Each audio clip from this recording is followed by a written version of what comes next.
only worsens our stance on climate change that we have to fail. Stand with me in the negation for the sole reason that this legislation only promotes offshoring across the board. Senator Rubis argues in his sponsorship of today's legislation that companies are going to save money whenever you push them to recycle. That's not true. Otherwise, companies would have already begun to do this on their own. If anything, this legislation simply forces companies to spend more resources on recycling. And even if it might save them some money in the far future, they aren't willing to pay the upfront costs now. A study published by the Strategic Management Journal finds that a significant number of US firms reduce their pollution at home by offshoring production to poorer, less regulated countries. When companies don't want to spend the money to stay here, they offshore, increasing carbon emissions in other countries. As the Harvard Business Review continues, in countries with tight environmental regulation, companies have 29% lower domestic emissions on average, which is great. On the other hand, such tightening regulation results in 43% higher emissions abroad. Every single argument Senator Rubis makes is immediately turned to the negation when you realize that even if you lower domestic emissions by a small amount, you increase it on the double in pretty much every single other country outside. That's not something that I'm willing to stand for, and neither should any single senator in this room. As global affairs continues, developing countries are the ones who are most impacted. Because even though that they are the least contributing to climate change because they don't produce nearly as many carbon emissions, they have the least resources to fight against it. As the United States, we are the second largest carbon emitter in the entire globe. And yet, because of our resources and our development, we're able to protect ourselves. That doesn't hold true for other countries, including countries in Africa or in Asia. Because they aren't nearly as developed as we are, because they don't have the same resources we do, they're the ones paying the price for our mistakes. And as the World Health Organization continues, as of the year 2030, climate change is expected to contribute to approximately 250,000 additional deaths every single year. And we put the United States stamp of approval on it. Where you live should never determine whether you live. Fail this legislation to ensure that their blood is not on our hands. Starbucks can do all they want to save the turtles. It's our time to take the initiative to save our own people. Thank you, Senator Ping, for that speech for 3 minutes and 2 seconds. Seeing as that is a first cycle speech, we're now in line for 4 blocks of direct cross-examination. All questioners, please raise your placards. Senator Rubis. Under Section 1 of this bill, it applies to companies incorporated in the U.S. That means wherever your factories are, if you're filed here, you have to follow this bill. How does any of your speech apply? Right. So the legislation also says that it doesn't apply to like international companies, right? So if companies— No, it says companies owned by international entities. This is companies who are filed in the U.S., any of them. Right. They can still transfer ownership, right? It's not like they have to stay in the United States forever. They can simply just go to another country. So Google is going to refile in another country to avoid a recycling bill? Right? Senator It's all Rubis. Hi, Senator. So under this legislation, are we forcing companies to like start recycling as soon as this legislation is passed? It's not as soon as this legislation is passed. They have 2 years to come up with a plan. Right. They have 2 years to come up with a plan and bring that forward to us so we can assist them with recycling. Why is that like going to lead to a net harm if we are going to be helping them with cost? That's a net harm because they don't want to do their recycling now. Otherwise, they would have done it already. And If the biggest issue is cost, we will assist them Senator with that. Prasad. Why doesn't every company offshore? Right. Every company doesn't offshore because they don't see a need to right now. Well, obviously, environmental regulations and worker conditions are already way higher in the United States than countries like Vietnam. Why haven't most US-based corporations just randomly offshored right now? Right. I would argue that's because the United States is like an economic hub. But as soon as the costs outweigh the benefits, that's when they feel the need to move. Yeah, we're also giving them a 2-year like time period, and they get long-term benefits. Nearly enough.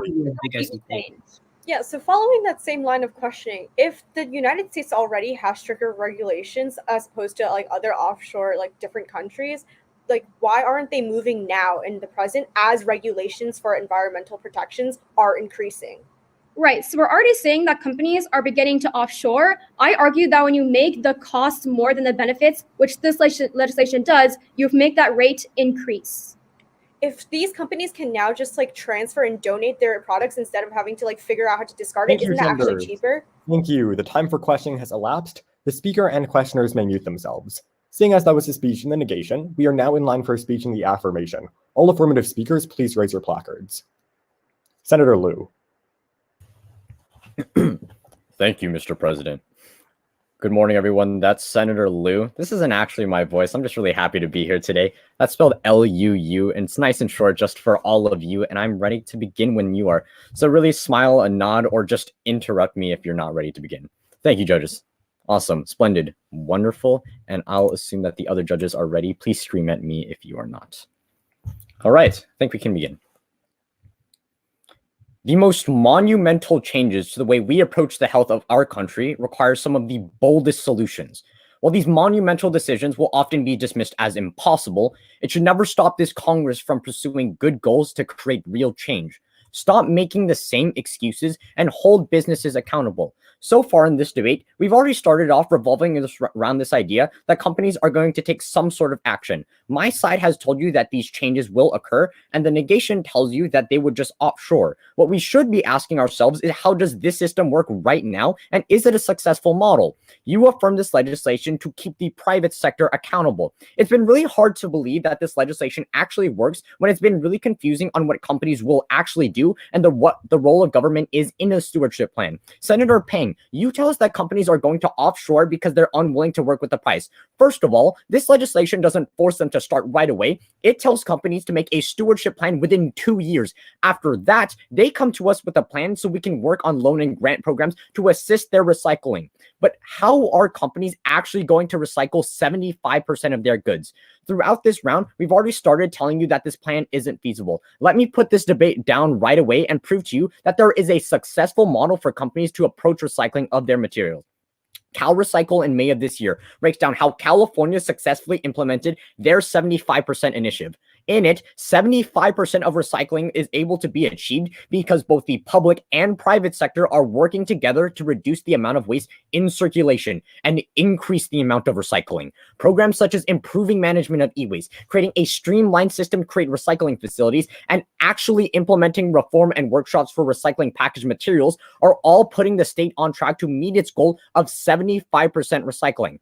Why does that happen? It's because their plan comes up over the course of years and involves cooperation with the government to help companies set up or be educated on recycling goals. Senator Peng, we give companies 2 years to create a plan and come to us with it. Senator Crowley in cross-examination is worried about enforcement. If companies don't come up with a plan, we will take them to court and hold them accountable.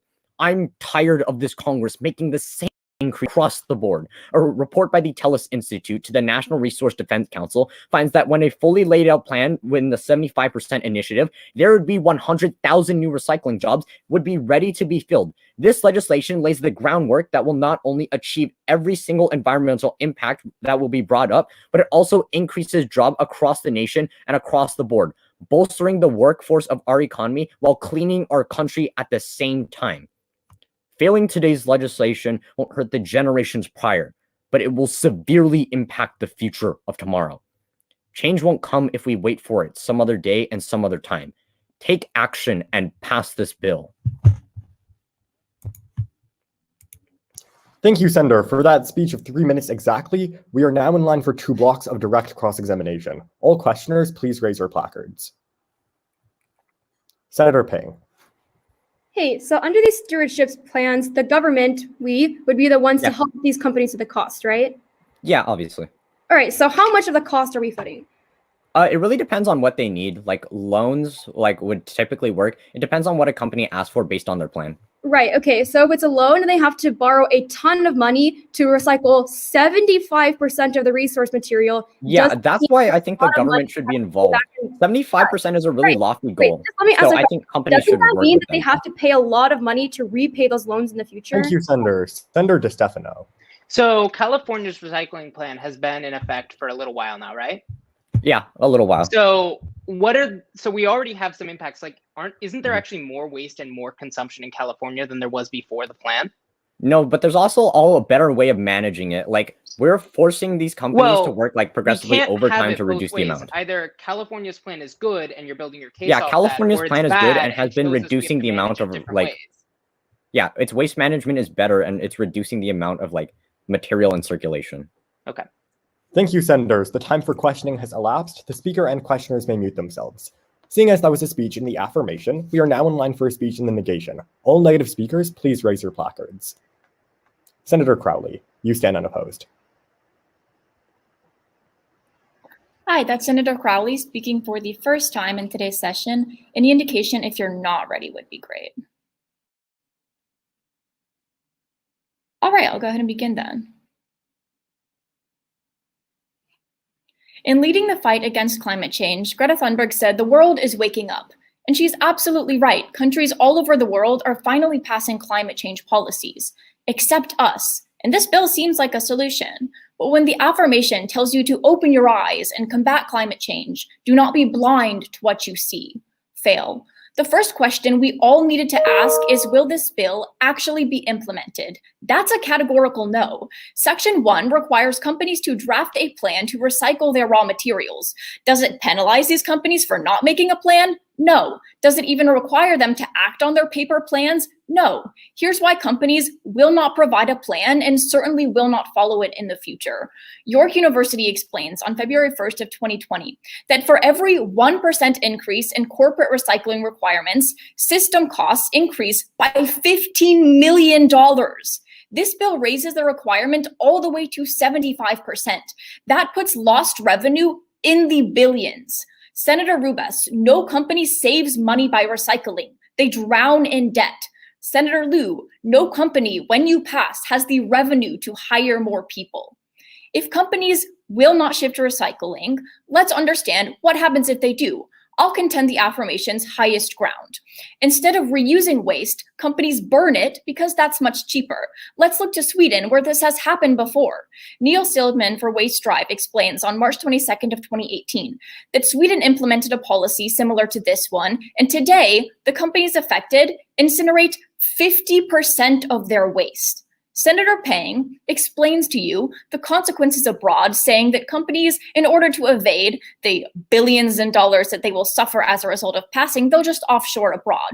But why is this specific 50% incineration a devastating problem in the United States? It's because it exacerbates environmental racism, something that's been a problem for decades. PBS explains on June 23rd of 2019 that 80% of US incinerators are in communities with primarily low income and minority residents. This narrative has been written since the dawn of time. Private companies, incinerators, and fossil fuel plants alike target these low-income and minority communities. This is lethal. Alexander Tullow explains for Chemical Engineering News on September 24th of 2018 that these incineration plants emit more toxins than power plants burning natural gas. This is why the communities that they plague suffer increased cancer, respiratory, and cardiac risk, leading to higher death rates directly. Senator Rubes, you discuss the harmful toxins of landfills in the status quo, but all you do today is ensure that communities of color and the poor suffer that toxins disproportionately. The world is waking up. It's time we do the same in this debate and see who passing hurts. Fail. Thank you, Senator Crowley. For that speech of 3 minutes and 5 seconds, we are now in line for 2 blocks of direct cross-examination. All questioners, please raise your placards. Senator Kuwahara. Right. So when Congress passes a legislation, that legislation is a law, right? Sure. So if I don't follow the law, that is illegal and I'm taken to court, right? You're not fined. Like, we never fine companies or take them to court. We don't have a very good track record with. Hold on, that's exactly why we brought companies such as Google to the Supreme Court, because they were doing illegal stuff and thus had right. And how consequences. effective has that been? I mean, they lost a lot of Do we shareholders. regulate big because of tech it. now? No. No, okay, so obviously companies aren't going to like it if they're going to be put on the national stage. Senator They'll like it less if they lose billions. Hey, Senator, so your speech is pretty contingent on the idea that companies have to pay too much for recycling, right? I mean, even if they decide to pay that, they're still contributing to environmental racism because they're using incinerators rather than what's stopping them from just creating a system or innovating in order to make that cost less? because it has a too big of an upfront cost. It doesn't save money in the long term. Wait, even if, like, didn't Senator Rubis tell you in his entire speech that over the long term, these companies are going to see Thank you, senators. Yeah, Thank he you. gives you no evidence. Thank you. The time for questioning has elapsed. The speaker and questioners may mute themselves. Seeing as that was a speech in the negation, we are now in line for a speech in the affirmation. All affirmative speakers raise your placards. Senator Prasad. I thank the chair for the judges in chamber's reference that Senator Prasad, spelled Prasad. Once again, that's Senator Prasad speaking on the affirmation for the first time in this legislative session. Just give me a second to pin the PO.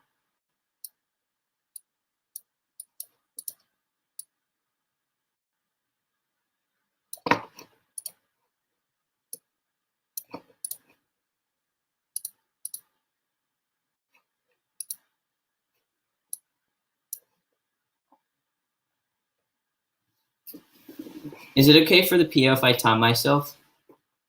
Yeah, absolutely. Right. Just know that my timer takes precedence. Of course.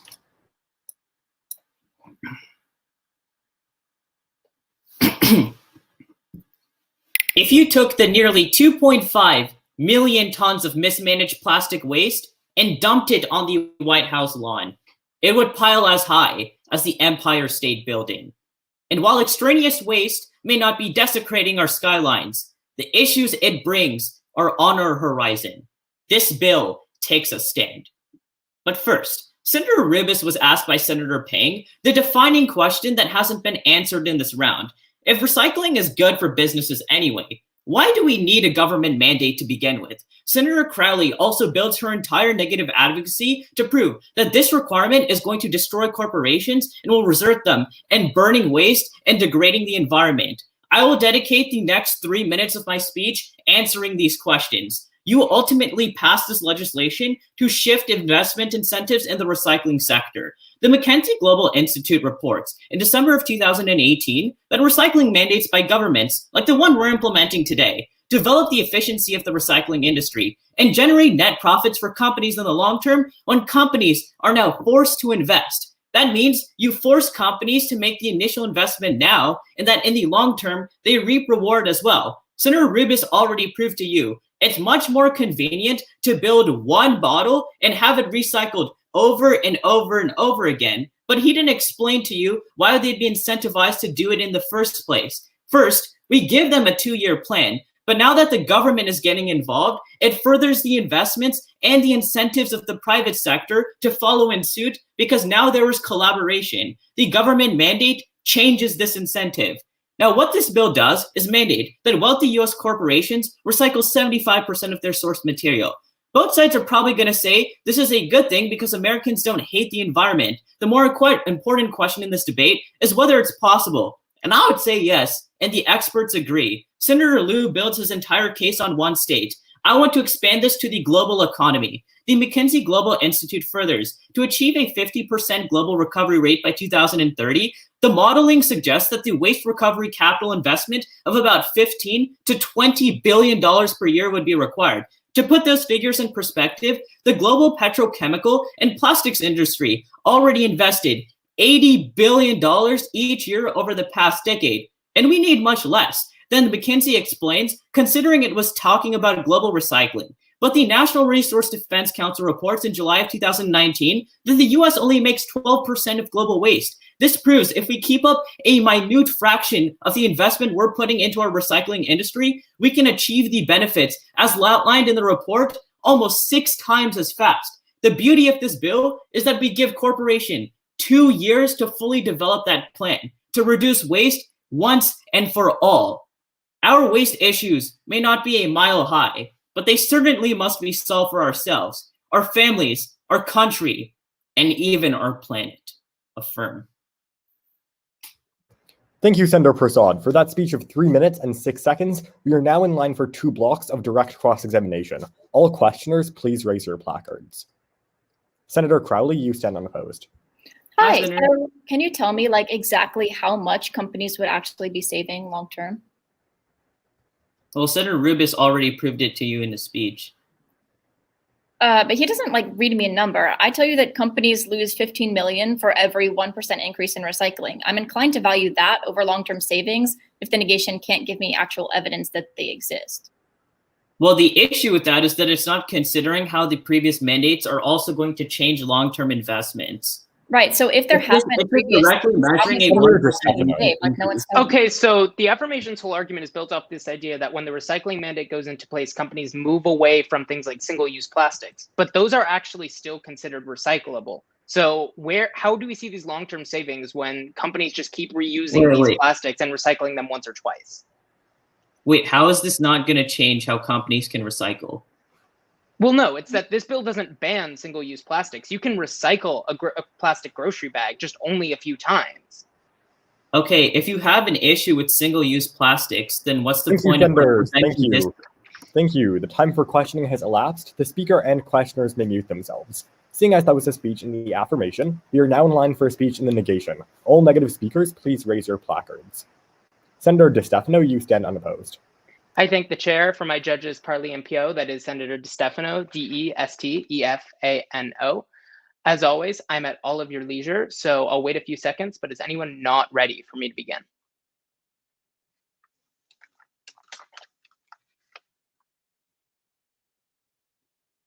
Today's debate really hinges on two key questions.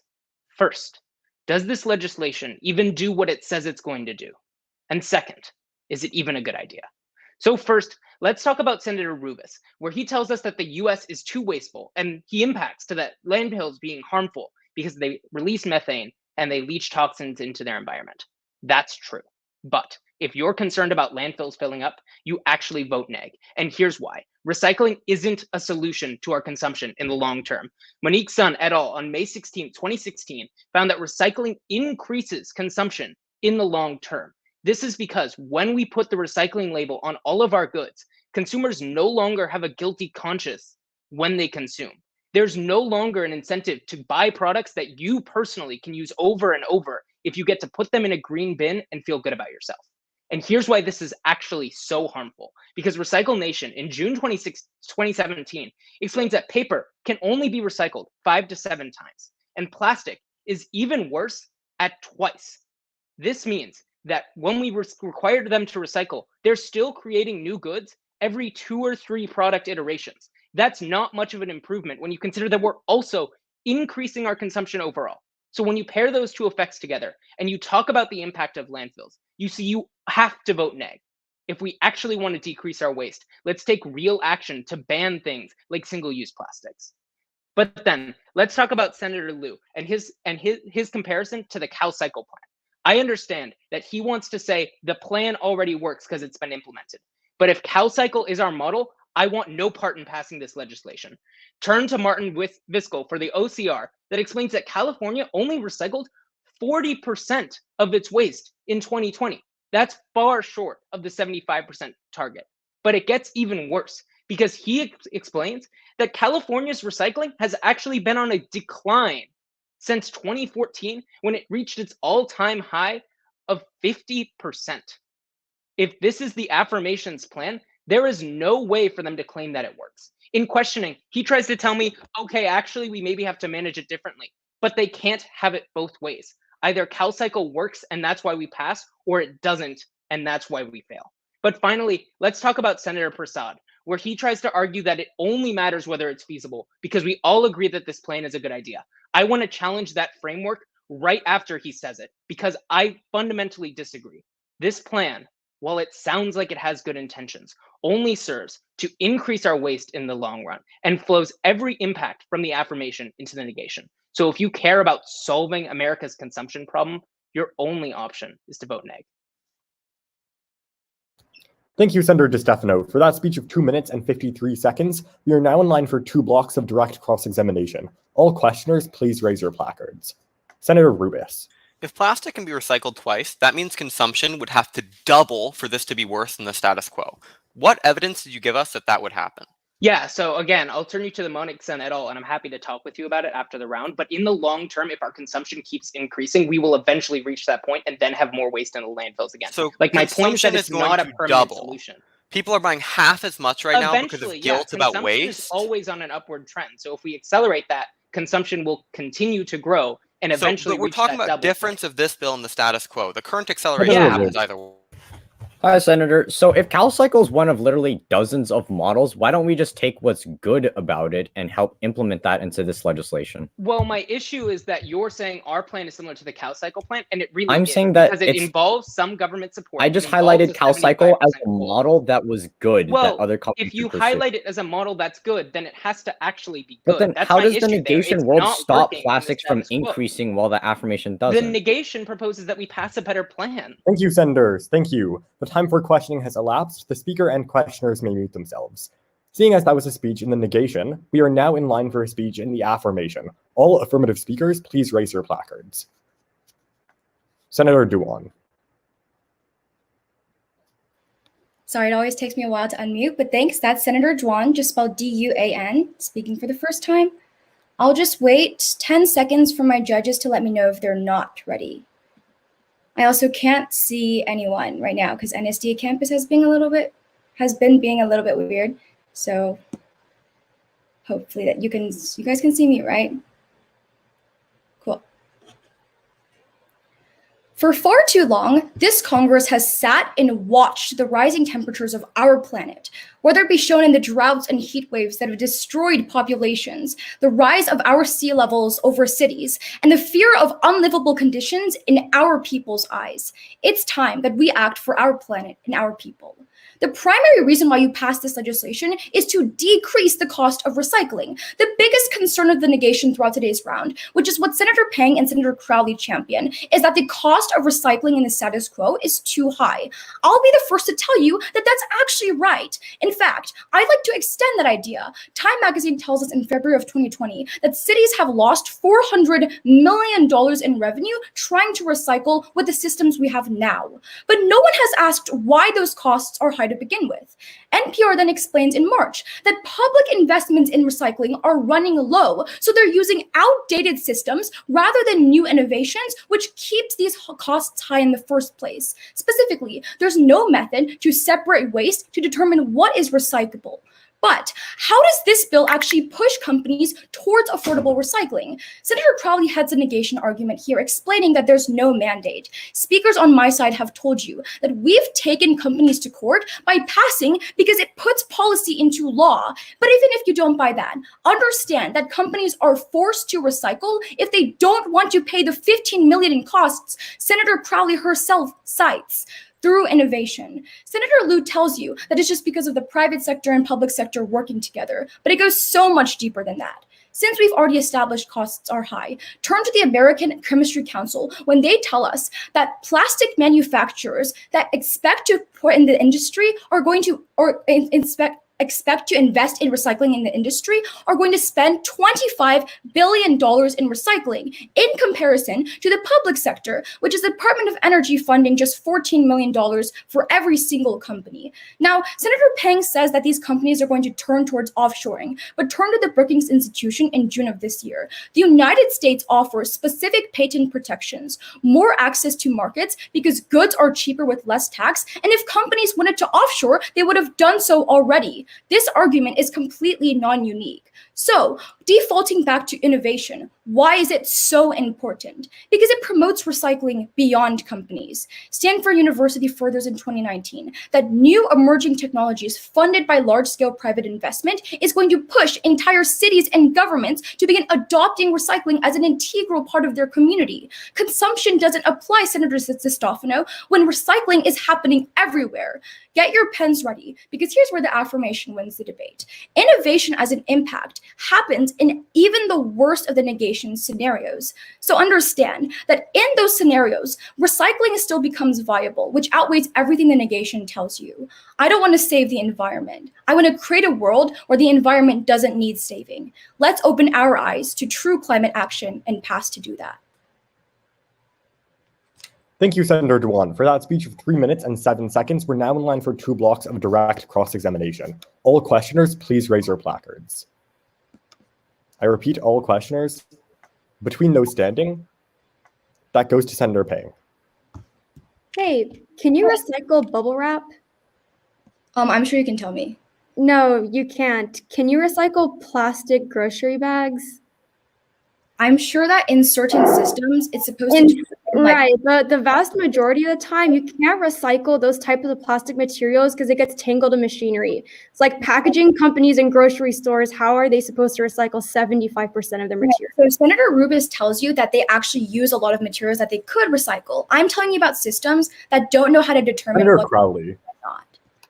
Right. So say companies will be forced to meet this 75% recyclable materials. When they go to dispose of the subsequent waste, will they spend billions to reuse it or more cheaply burn it and buy new ones? They're going to spend billions to use it because over the long term, first of all, they have to follow the law, right? Second of all, they can comply with this law and meet the raw materials requirement while still saving money by burning it, hurting low-income communities. That's not what recycling is, though, right? Like, if you're mandating recycling, it doesn't require them to recycle, it requires them to use recyclable. Thank you, senators. Thank you. The time for questioning has elapsed. The speaker and questioners may mute themselves. Seeing as that was a speech in the affirmation, we're now in line for a speech in the negation. All negative speakers, please raise your placards. Senator Crowley granted. The chair highly frowns upon a one-sided debate. We'll now break this cycle. All those who want to speak in the affirmation of this legislation, please raise your placards. Senator Kuwahara. I thank the chair for the chamber's reference. That's Senator Kuwahara, spelled Kuwahara. If anybody is not ready, please give me a verbal indication. If not, I will begin shortly. Perfect. Economic freedom has been a pillar of the American dream that this Congress is supposed to protect. However, in the past few decades, we've served the needs of faceless entities over vulnerable Americans shackled by poverty. Don't continue to restrict their liberties and pass this legislation.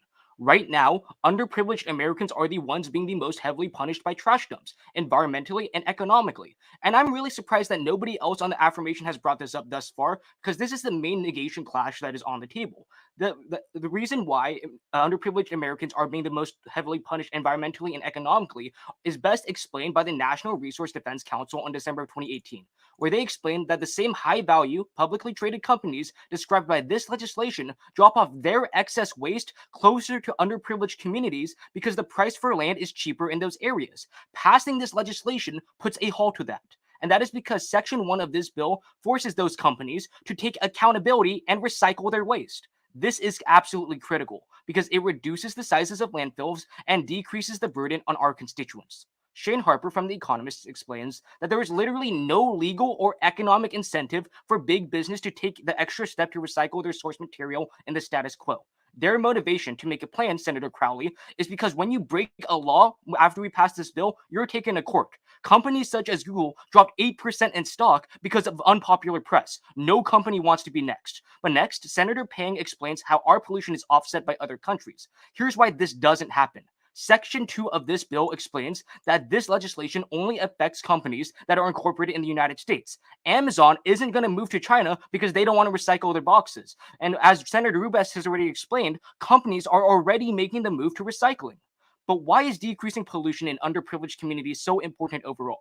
Senator Crowley, I understand how you're concerned about underprivileged communities, but that's exactly why you passed this bill. Principally, you passed to protect Americans economically. The National Resource Defense Council finds on December of 2018 that residents in just 95 of my home state of California's most underprivileged communities had to pay $500 million a year in pollution runoff cleanup costs through taxes. No American should have to spend more time opening their wallet because their senators in Washington spent less time opening their eyes to blatant corporate corruption. But second, I want to bring up something that I'm surprised no other affirmative senator has brought up yet.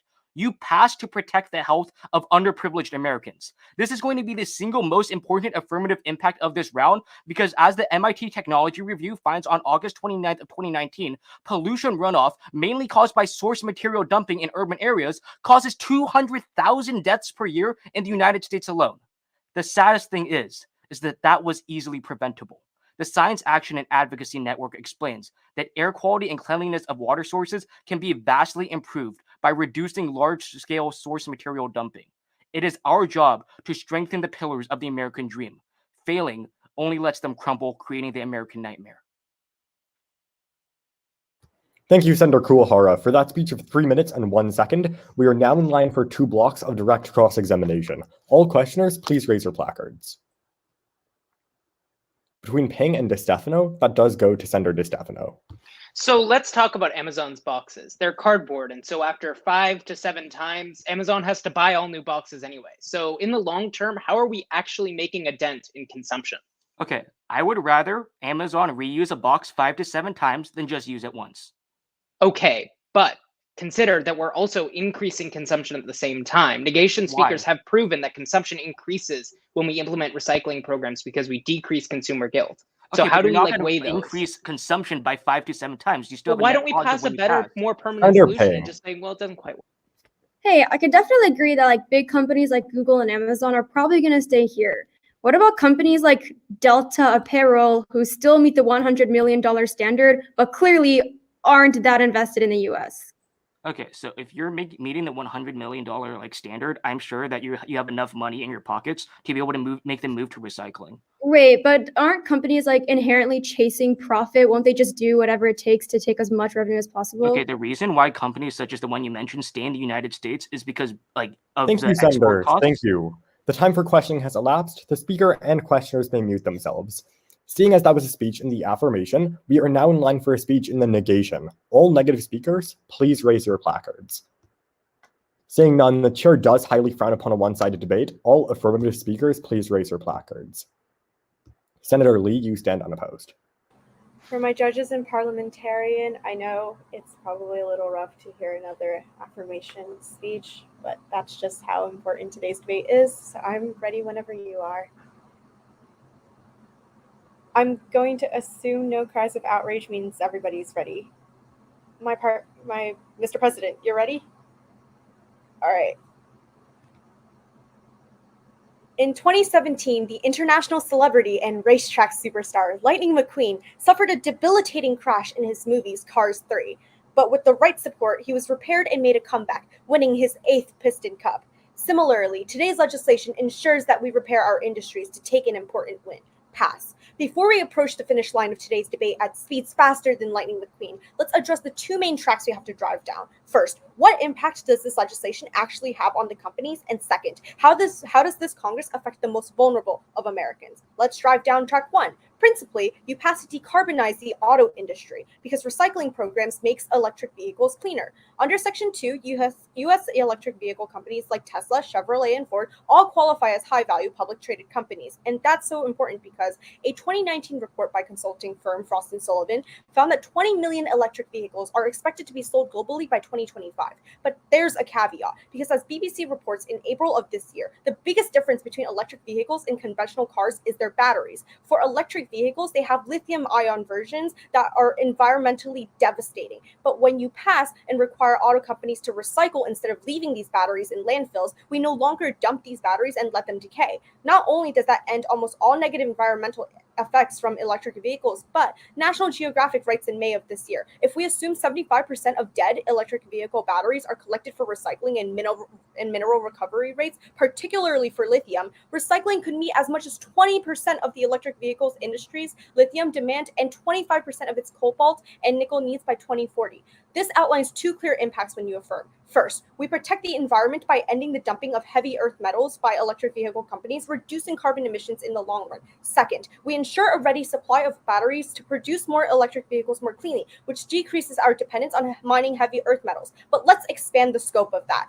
These lithium-ion batteries are not only used in the electrical vehicle companies and industry. We actually see that when we move towards a greener energy in the United States as a whole, lithium-ion batteries are also used for nuclear energy, which is the leading source of energy and green energy that the United States can turn towards right now. So Senator Pang is right. Offshoring can be very appealing on the grounds of less regulation and not having to pay that upfront cost. But what she doesn't realize is corporations won't be weighing on that upfront cost against money and safe recycling, but rather feasibility of them going abroad. According to the New York Times in May of 2021, with the race to power electric vehicles and produce lithium-ion batteries, companies are mining in Nevada. It's not feasible for them to turn towards offshore and go to other countries in order to mine and then bring it back to the United States as their United States companies. But second, let's drive down track 2. The second reason why you affirm is to decrease energy costs for low-income Americans. Senator Kuwahara has just explained to you that there's already environmental racism in the status quo, just like Senator Crowley has already brought up. But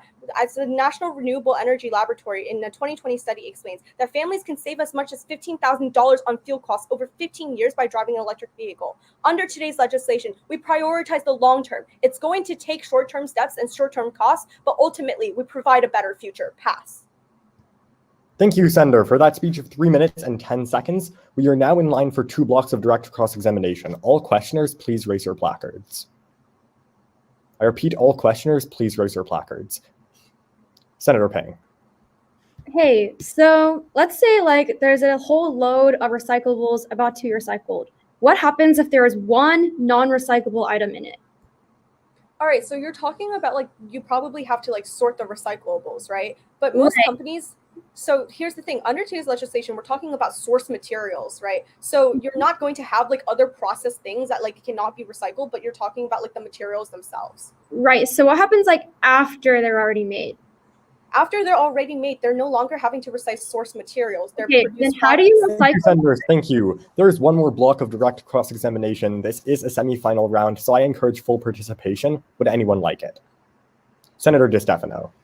Yeah, so seeing as you're the last Ask speaker, I just want to come back to the bigger picture. And if recycling works so well, and you keep pointing to all these states that have recycling programs similar to this bill, why are none of the states at their 75% goal years after they pass these plans? That's the thing. Recycling isn't going to be an overnight thing. Companies and different but we're states not are already talking making overnight. this transition we're talking about 2 to 3 years. You're telling us that we're not cases. hitting 75%, but recycling isn't going to be an okay, overnight but it's thing not over just the next not hitting 75%. It's not too. over It's the actually course a of the next decline. year. California You're pushing decreased towards that 10% future. in the last Thank you, 6 senators. Thank you. The time for questioning has elapsed. Seeing as everyone has spoken on this item, I will unilaterally move to previous question, triggering our final appeal by Senator Rubis. Senator Rubis, you have the floor. I thank the chair. Hello, everyone. Once again, Senator Rubis, R-U-B-A-S. I started this debate, and now I'm here to finish it. If any of my judges aren't ready, let me know, and then I'll get started. Perfect. It seems like everyone is ready. We'll begin. This round has been about the negation, recycling, and reusing the same arguments. Let's go down the 2 biggest negative arguments to see why they're flimsier than a plastic bag. First, the negative says this hurts companies. Senator Pang started here telling you that companies will offshore. Not only did she concede to me in questioning that this would have to happen with offshore mergers, which is unrealistic at face, but I have 2 direct responses. First of all, companies aren't offshoring right now. If the last 100 years of high taxes wasn't enough for Coca-Cola to go abroad, who's to say that recycling is where they draw the line? But second, the antitrust division of the Department of Justice has to approve all mergers, and Biden is already fighting those. Bloomberg reports on April 8th that Biden is targeting countries that use offshore mergers to reincorporate abroad, meaning these companies won't even be able to in the first place. Then, Senator Crowley says it costs billions of dollars, but a 2012 report by Greenhouse Institute found that companies could save $30 billion in a decade by going green. There's a reason this round has only had 3 negative speakers. Stop making excuses and pass this bill. But second is bad effects of recycling. Senator Crowley says that this will cause pollution, which hurts low-income communities. Apply Senator Liu's argument here. Under Section 3 of the bill, the EPA has to approve all of these plans. The EPA will not approve a plan that causes people to get their lungs filled. Finally, let's take one more look at the dire world of negation. The WHO report from 2019 finds that worldwide, 570,000 children under 5 die from air pollution every year. It's always the smallest coffins that weigh the heaviest in our heart. If you want to save them, pass my legislation. Thank you, Senator Rubis. For that final appeal of 1 minute and 26 seconds, we are now moving automatically into voting procedure. All those who wish to pass today's legislation, please raise your placards and keep them up until I call your name. Senator Kuwahara, Senator Prasad, Senator Rubis, Senator Liu, Senator Lee. All those who wish... Senator Dewan, was that for the affirmation? Awesome. All those who wish to fail today's legislation. Senator Pang, Senator Crowley, Senator DiStefano. On a vote of 6-3-0, this legislation does pass. My congratulations to the sponsor, Senator Rubis. Do we see any motions? Senator Pang. Seeing a natural break in debate, I move for a 10-minute recess. Do we have any seconds? Any objections? So ordered. We are now on recess for the next 10 minutes. Everyone, please be back here by 10:36 a.m. CST. Before everyone goes, let's get splits on the next bill, the prescribed sure. fires legislation. I think everyone has their cameras back on. If you're planning to speak on the affirmation, raise your placards. I think first and foremost, we should probably pinpoint a sponsor. 2, 3. I think Senator Duan said she can sponsor as long as it wasn't the first bill, and it wasn't. So, Yeah, I think I can write one during this recess. okay, wonderful. So And who Af was again? at? Oh yeah, Af again. Just Okay. including Everyone your who has an sponsor. affirmation, please raise your placards or your hands. 1, 2, 3, I 4, saw 5. 5. 5. including- All right, that's perfect. So it should be 5 to 4. That's perfect. Wonderful. Thank you guys so much. See you at the end of the recess.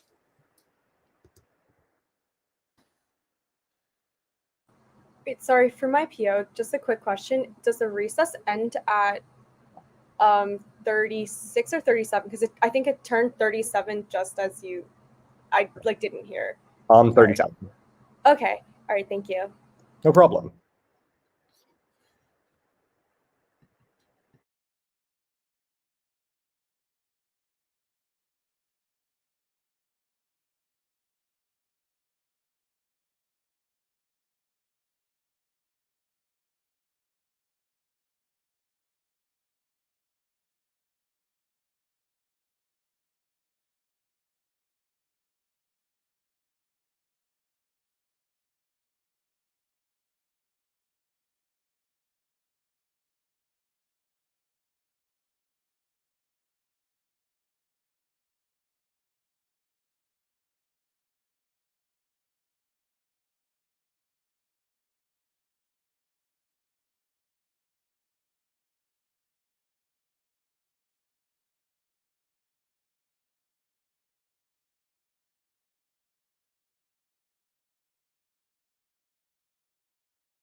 Seeing as we have 1 minute left of our recess, can everyone please start coming back and turning on your cameras to show you're here?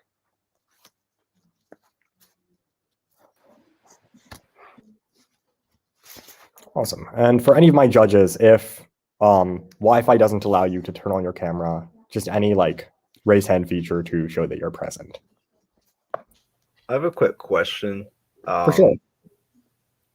What's the standard at this tournament for just giving notes at the end of the round? Is that something we're doing? Obviously not disclosing any rankings or anything, but just notes on the round. What I normally do is if they want like general round feedback, I'll do that. And if they I won't usually give verbal feedback until ranks are submitted like to specific individuals, but I definitely would give like overall round feedback if I notice like a specific thing that was generally happening. So that's, I think, and that from my experience is pretty standard.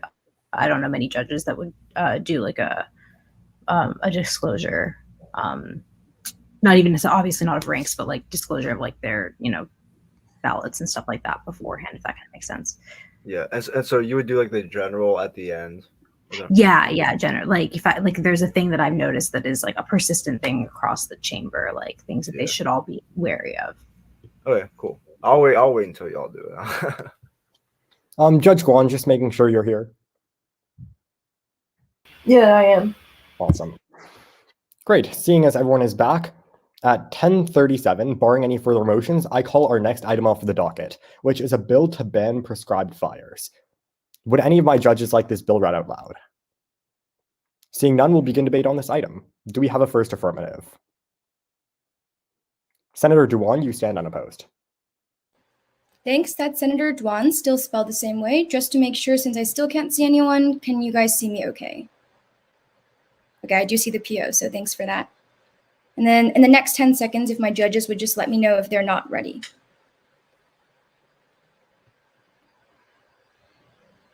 Cool. This Congress doesn't have the luxury of debating the most utopian version of prescribed fires when millions of our people burn at the hands of their overly optimistic measures. Let's come back to reality. As much as I'm sure everyone in this round would love to call reform and magically solve our problems, prescribed fires are structurally flawed. That's why I'm so proud to sponsor this legislation and ban them once and for all. But first, let's take a look at the problem in the status quo and understand that purposeful fires or prescribed fires are an absolute net negative. The Texas A&M AgriLife Extension explains in June of last year that while hundreds of local residents have actually sued government agencies over prescribed fires because of things like mismanagement, 0 times have they truly been punished or even charged. That's because prescribed fires are always able to be justified through unpredictable climate conditions. But the LA Times furthers and points us to an example in 2016, when it was questioned why anyone would order a fire in an area of winds that could reach 100 miles per hour, resulting in thousands of homes being taken and 3 lives being lost. Matt Mathis, spokesperson for the Forest Service in California, responded by saying that unexpected high winds only naturally caused human error, and that California was going to burn one way or another. It's clear that prescribed fires after all this time have not been treated seriously, and we're not able to mandate that because there's no concrete way as of now to determine whether they're justified or whether they're not. Our only choice is to ban them and prevent any further harms. But even worse, this disproportionately shuts down the voices of our low-income and minority populations, because as the United States Department of Agriculture reports, they live in these areas of prescribed wildfires in exchange for cheap housing costs. Little did they know, though, that they would pay a bigger price with their lives and their silence. But why do we prefer the solution of passing this legislation, which bans prescribed fires, and look towards a new plan over the status quo? Look to Section 1C, where it tells us that we turn to a new permanent fire suppression policy and put a stop to complacency. You prefer this to mismanagement running rampant and leading to even worse climate conditions. The New York Times tells us in April of 2020 that ever since prescribed fires became implemented, 30 fires have escaped, and oftentimes oftentimes they make the situations worse. They destroy homes, take lives, trample wildlife habitats, destroy biodiversity, and fatally pollute the air of 300 million of our Americans. Then they further to silence the voices of our low-income minorities when they explain that these are always going to be justable in every situation. Please, if you understand the reality of prescribed fires continuously hurting our people, then I implore you to pass my legislation.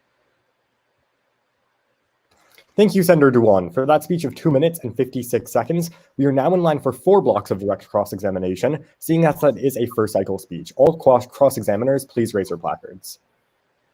Between those standing, that goes to Senator Kuwahara. Hey, Senator, why do we have prescribed fires to begin with?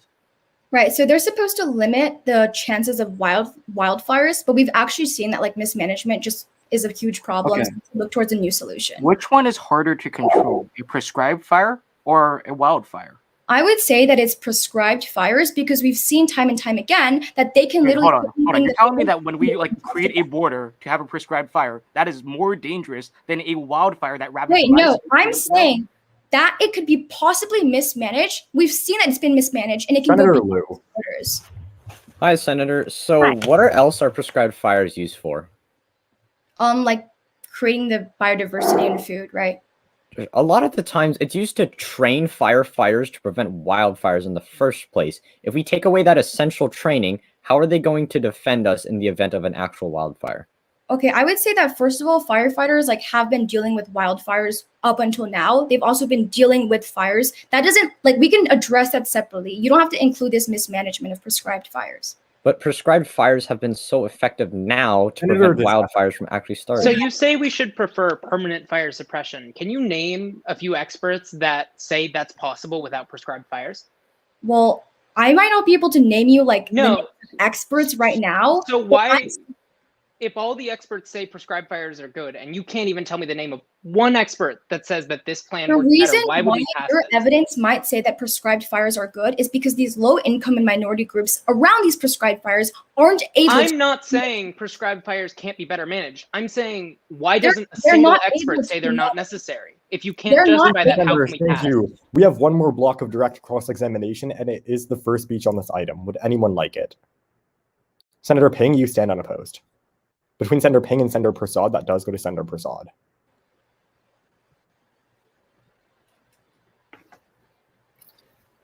Hi, Senator. So if there are benefits to prescribed fires, such as preventing wildfires in the future, why wouldn't you just focus on better regulating the current issues with prescribed fires rather than getting rid of all of it? Right. So I completely applaud that advocacy, but we've seen that we can't regulate these fires because they're always justifiable from unsure climate conditions, right? Like we don't really know what's happening in the climate in the next second, so they can be justifiable, and then the results are atrocious. Well, why can't we make prescribed fires better?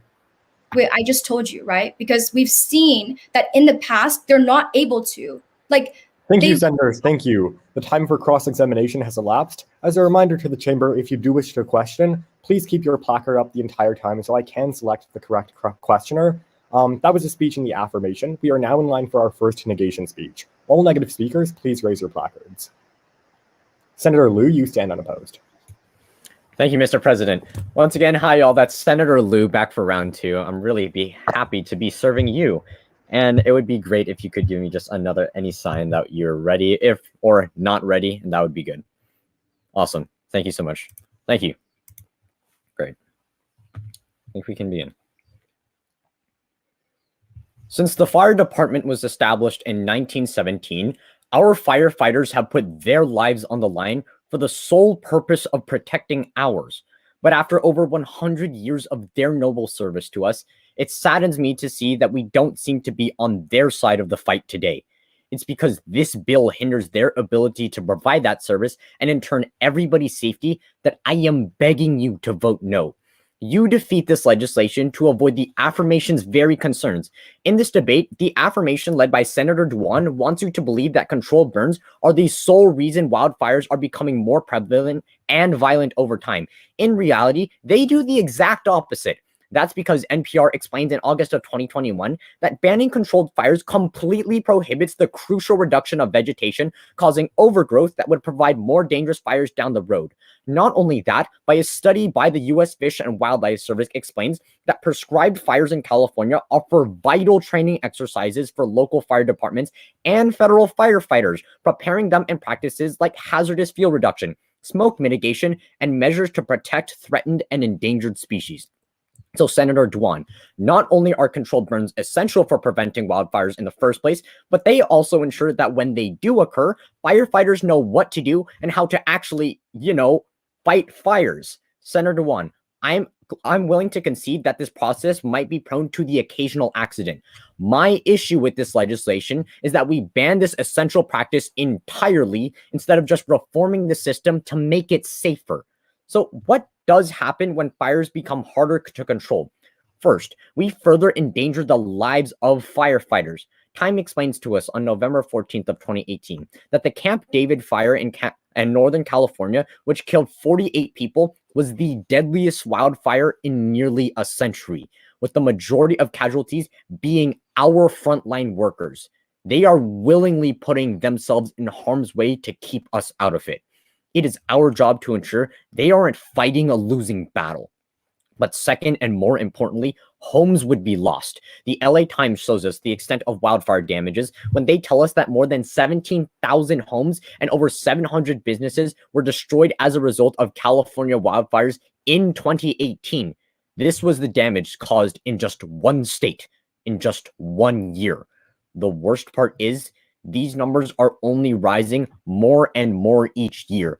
This bill multiplies that trend, and the product is lost livelihoods. In order to win your vote in this debate, the affirmation needs to prove to you that we cannot reform the way that prescribed fires works, or that there is a solution which relies not on everything but a prescribed fire. Today, I implore you not to leave our heroes defenseless and our communities in danger. Defeat this legislation. Thank you, Senator Liu. For that speech of 3 minutes and 4 seconds, we are now in line for 4 blocks of direct cross-examination, as this is a first cycle speech. All questioners, please raise your placards. Between Rubis and Duan, that does go to Senator Duan. Hey, Senator. So in a real wildfire, are firefighters going to know when it's going to happen and know exactly what area it's going to happen in? No, it really happens at random when it comes to wildfires. With prescribed fires, it becomes easier to control where that is because they eliminate a lot of the factors that increase the likelihood. It's unrealistic, right? Because they're not going to be prepared and already in that situation. There are areas firefighters with prescribed fires, firefighters know what areas they should be controlling or should be focusing more on based on data. Senator Rubis. Who does this bill ban from conducting prescribed fires? Essentially, it's firefighters themselves. Just the National Forest Service. Only them. Why shouldn't we just let states do prescribed fires for their own reason and get the federal government out of the way? No, I don't think that it would be a good idea to ban anyone from using it, especially when it's been essential at preventing wildfires. And this is specifically important to the Forest Service when we understand that they're dealing with all of the wildfires that are happening. If I prove states are more qualified, will Thank you pass? Senators. Thank you. There are No, two more reform blocks is of better. cross-examination. There are 2 more blocks of cross-examination. Would anyone like it? Seeing a lack of it, Senator Prasad, was that a question? Yeah. Hey, Senator. So even if you say that prescribed fires are good for training firefighters, is that their only way of preventing one? No, but this is just good at preventing wildfires themselves as well. How many instances has it been proven that prescribed fires have actually prevented a wildfire from occurring? There's multiple studies. I believe there's dozens of instances in California where it successfully deterred a lot of our most dangerous fires. And it's really good in Texas and Arizona. Or is it directly proven? It's directly proven that when firefighters go out and attack Senator fires, Duan. it stops it from happening. Have firefighters only ever solely been trained using prescribed fires? Oh, of course not, but it's a very highly effective method. Right, so how do you know that it's directly responsible for limiting these wildfires if a lot of these situations in prescribed fires mean that it goes beyond? Firefighters have told us themselves that it's really effective at limiting wildfires, as I told you in my speech, and training them on how to fight them. Is that substantial evidence for them to just say that it's helpful? Is it the sole main? It's been proven by multiple But there's firefighters that it is other true, and I ways, told you that right? in my speech. Thank They you, say that senators. after Thank they're you. trained The other time for ways. questioning has elapsed. The speaker and Senator Lee, is that a motion? No, point of order. I believe that questioning block should have gone to me instead of Representative Duan. I had one question and she had two. Yes, Senator Lee, I did not see you raising your placard. I So had my placard up since Senator Prasad also had theirs up. I'm Oh. like, I don't mean to like. my apologies. Sorry. If I'm you could so raise it a sorry. little, like more. Okay, that's my bad. I just wanted to like make sure No, that my I wasn't apologies. seeing the spreadsheet wrong. Thank you. For sure. Seeing as that was a speech in the negation, we are now in line for an affirmative speech. All speakers in the affirmation, please raise your placards. Senator Rubis, you stand unopposed. I thank the chair. Hello, everyone. Senator Rubis, R-U-B-A-S. Second time today. Proud to be on the affirmative of this bill. Judges, let me know if you're not ready, and I'll begin shortly. Okay, perfect. Hearing nothing, I'm going to start. In 1905, President Theodore Roosevelt created the National Forest Service, affirming that in the United States of America, we stand to protect our forests and environment. But in the last 115 years, their role has ballooned and overinflated, literally leaving our forests to burn. As the Forest Service consistently fails to protect our forests, literally burning down our prosperity, it's because this legislation makes sure only the most qualified actors control prescribed fires. I am proud to affirm. Pass this legislation to let states control the use of prescribed fires. I like to distance myself from Senator Duan on my own side. I am not passing this bill because prescribed fires are a bad thing. I am passing because the federal government should not be the one using them. Read Section 1 of this bill carefully. It only prevents the U.S. Fire Service from utilizing prescribed fires. That means the entities conducting prescribed fires will now just be local and state initiatives. But so, what's so bad about the U.S. Forest Service that they shouldn't be able to conduct prescribed fires? Sam Evans of the New York Times writes on August 7th of 2019 that the U.S. Forest Service manages too much land to be effective at what they do, rarely alerts the public of emergencies or their operations, is subject to political will and lobbying, is deprived of resources and funding, and has a lack of workers. Senator Liu, it is not enough to say that prescribed fires are a good thing. You have to tell me why this is the agency you want to conduct them. Instead, I prefer the state and local initiatives that will replace the NFS when you pass.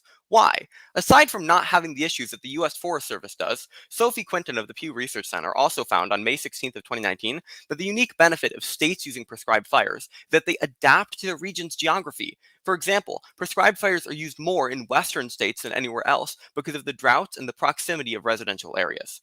That is a lot better than the one-size-fits-all strategy of the U.S. Forest Service. On top of this, state and local initiatives have stricter safety measures. Dylan Moriarty of the Washington Post found in July that local and state organizers of prescribed fires are required to meet strict regulations and guidelines when using controlled burns. Senator Prasad and Liu asked why we shouldn't just improve prescribed fires. That's exactly what this bill does. Senator Liu, if we need to train firefighters with prescribed fires, just let the states continue training them with them like they do in the status quo. But why should you care about the use of prescribed fires being taken away from the Forest Service? Because it drastically decreases the misuse of them. Auburn University recently found that the misuse of prescribed fires can increase the size and longevity of forest fires, meaning more people are at risk and climate change is exacerbated due to carbon being released in the atmosphere. And finally, forests are obliterated. Your affirmative vote is the key to providing safety for the American people by making sure that only states control these fires. As forest fires ravage the country that we call home, the people look up to us for safety. Pass this bill, or the only thing left will be ash and rubble. Thank you, Senator Rubis. For that speech of 3 minutes and 2 seconds, we are now in line for 2 blocks of direct cross-examination. All questioners, please raise your placards. Between those standing, that goes to Senator Kuwahara. All right, so why is the U.S. Forest Service such a bad option? I read you like 5 or 6 different reasons. Okay, so let's talk about that, right? So the whole purpose of the U.S. Forest Service, or at least one of their purposes, is to help train firefighters to fight fires. So why is it bad to have them help train firefighters? Well, I gave you a bunch of reasons. They use a catch-all strategy for the whole country. They're deprived of resources and funding. They have a history of not alerting the public to prescribed fires, all these issues. Because this Congress isn't willing to allocate more. Why can't we just allocate them more resources and fix that issue? That was one of like 5 things.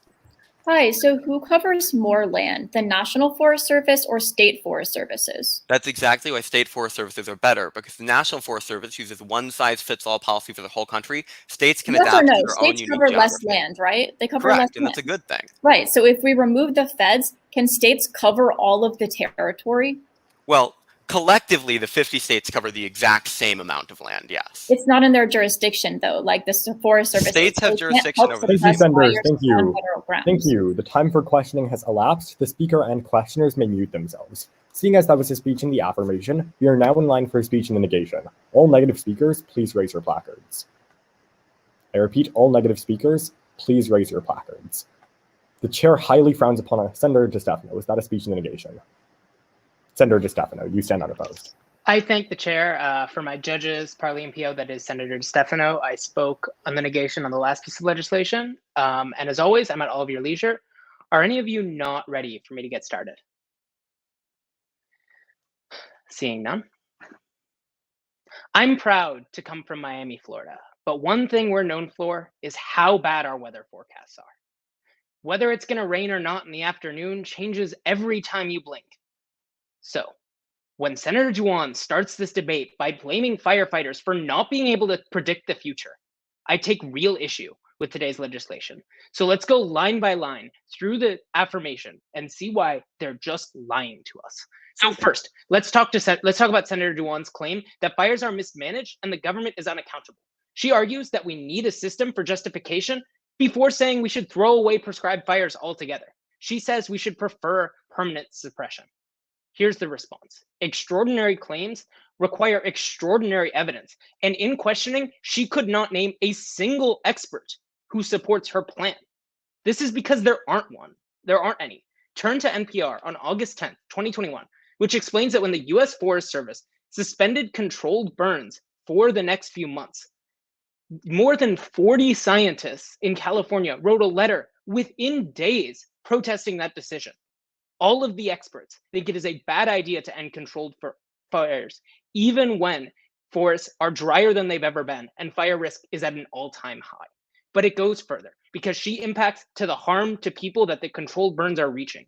Here's why that impact doesn't weigh against the impacts in the negation. Because Oregon State University explains that wildfires, due to their larger size and unpredictability, are actually more likely to decrease air qualities in communities across the country because they burn larger and they burn uncontrolled, which means the air particulates are larger. But also, because the winds cannot be predicted at least somewhat well in advance, they're more likely to blow larger amounts of smoke over our cities. So if we care about protecting our citizens from the bad effects of fires, we care about more controlled burns, not less. But then, Senator Rubis, let's talk about the US Forest Service, because you say they do a worse job and we should get rid of them. Here, you challenged the negation to prove that we need them. I never back down from a challenge. State forest services do not have jurisdiction on national lands. This just came up in questioning, and you basically lied to us. Turn to NPR again on August 31st, 2021, where they explain that national forest services are the only ones who can operate controlled burns on national forests. All of these national forests in California pose to our Californian cities. If we care about the national forests across the country not burning down, if we care about conserving our wildlife habitats, which you brought up in our own speech, our only chance is to fail because state fire services literally, legally cannot fill that gap. So when we see that the affirmation has no facts to build their case, our only choice is to fail. Thank you, Senator. For that speech of 3 minutes and 1 second, we are now in line for 2 blocks of direct cross-examination. All questioners, please raise your placards. Senator Lee. Hi, sorry, can you help me make sense of this a little bit? So the national government has jurisdiction over the national parks, right? Yes. Are local firefighters going into national parks to train for their firefighter training? That's not what I'm arguing. I'm arguing that to prevent fires, all of the experts agree we need to do controlled burns. Senator Rubis concedes that point to the negation. What he argues is that state forest services can pick up the slack. They don't have jurisdiction in national forests, so literally just legally by definition, no, they can't. Okay, I yield my time. Senator Rubis. Do the National Forest Service and the state forest services collaborate at all? Sure, they do. All the time. They work together all the time. What's different here? Because the federal government has to follow federal law. So if we ban the federal government and the US Forest Service from doing controlled burns, they can't allow that to happen on federal land. Like, I feel like that's not very complicated. What federal law prevents them from working together over national? They can work forest? together on projects, but those projects have to be authorized by the US Forest Service. And if the US Forest Service can't authorize controlled burns, then they Thank you, can't happen. senators. Thank you. The time for questioning has elapsed. The speaker and questioners may mute themselves. Seeing as that was a speech in the negation, we are now in line for a speech in the affirmation. All affirmative speakers, please raise your placards. Senator Prasad, you stand unopposed.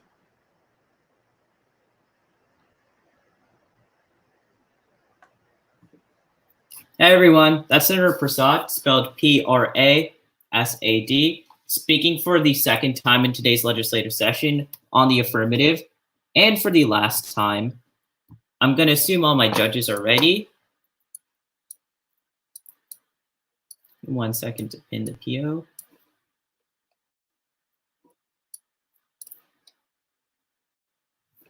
Is my PO ready?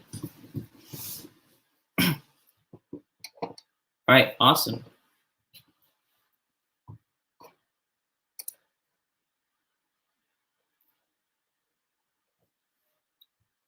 We've always encouraged the American dream to our constituents. Take responsibility and create a better life for yourself. But who's responsible when their houses are burned, flooded, or swept by a hurricane? Who's responsible for our citizens in hospital beds because we poison the air that they breathe? If anyone needs to take more responsibility, it's us. This Congress needs to treat environmental policy as a priority that needs to be addressed today instead of tomorrow. Affirm this legislation. First off, I want to clear something up that's crucial to understanding the heart of this debate. Senator Liu and DeStefano start off the negation's advocacy by telling you about the benefits of prescribed fires, but this argument makes the same critical flaw as every other argument on the negation. It assumes just because wildfires were quelled when prescribed fires were used, the prescribed fires must be directly, causally linked to suppressing the bigger fires when they get out of control, which I actually asked in cross-examination to Senator Liu, and he told you that it's true without actually proving any evidence. This is empirically false. Correlation does not mean causation, and that is lethal for the negation.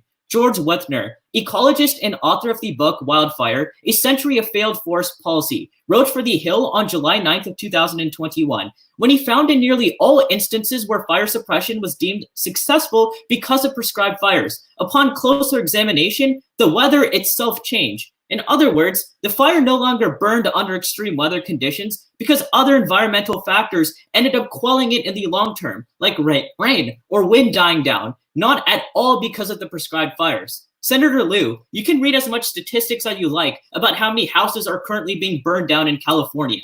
None of that changes until you can actually prove how that marginally improves with a negative ballot. But what does this mean for today's debate? It kicks out majority of the negation's inclination for you to vote for their side, because if prescribed fires are not actually responsible for the suppression of larger fires, none of their impacts or benefits actually materialize. So when Senator Liu, DeStefano tout the benefits of prescribed fires, their advocacy is extremely misguided. Don't let it define your ballot. At this point, if we can prove that prescribed fires will cause more harm than the marginal benefits the negation has left, you are mandated to affirm. The principal reason you are passing this legislation is because prescribed fires detrimentally affect civilian health. While we don't benefit from them, we have a lot to use. This is because Nicholas Borchers, a PhD candidate Institute for Medical Research at the University of Tasmania, found in his 15-year study of prescribed fires that it contributes to a 63% increase of particulate matter and smoke in the air. Far too often, I think this Congress fails to understand the statistics we rattle off. Behind every percent are real people with real livelihoods. The Environmental Agency report explains 100,000 Americans die from air pollution each year. Those are 100,000 people whose lives were cut short because of the fires we intentionally create. That is 100,000 reasons to pass. This alone is more important than any impact on the negation. Affirm. Thank you, Senator Prasad. For that speech of 3 minutes and 9 seconds, we are now in line for 2 blocks of direct cross-examination. All questioners, please raise your placards. Between Liu and DeStefano, that does go to Senator Liu. Hi, Hey, Senator. So if prescribed fires are only effective like some of the time, depending on conditions, why don't we let areas that where it does work keep it while we just reform other parts? When have you proven that it's causally related to improving wildfires? Like evidence? I, myself, and others on my side have showed you that there are 37 states actually who put it into effect because it's been proven for multiple years that it works. Well, you just said that they've been implementing it. You're not just proving that other factors are contributing to dialing down wildfires. I'm saying that in other states where the factors are against prescribed fires, we should reform it while keeping what's good. Well, what benefits do you get if you're not actually directly proving? Hey, why don't we just like raise the regulations and the standards for whenever a state government can implement a prescribed fire? Well, what benefits do you actually get if most instances it doesn't actually improve the likelihood that you combat a wildfire? Like, what is the benefit? As Okay, opposed to Representative harmful Liu air already pollution? tells you like past precedents, right? If there's even like a small benefit, isn't that still a Yeah, reason to fail and the keep them? 73% increase in Thank you, polluted senators. Thank you. air Thank you. outweighs. The time for questioning has elapsed. The speaker and questioners may mute themselves. Seeing as that was a speech on the affirmation, we are now in line for a speech on the negation. All negative speakers, please raise your placards.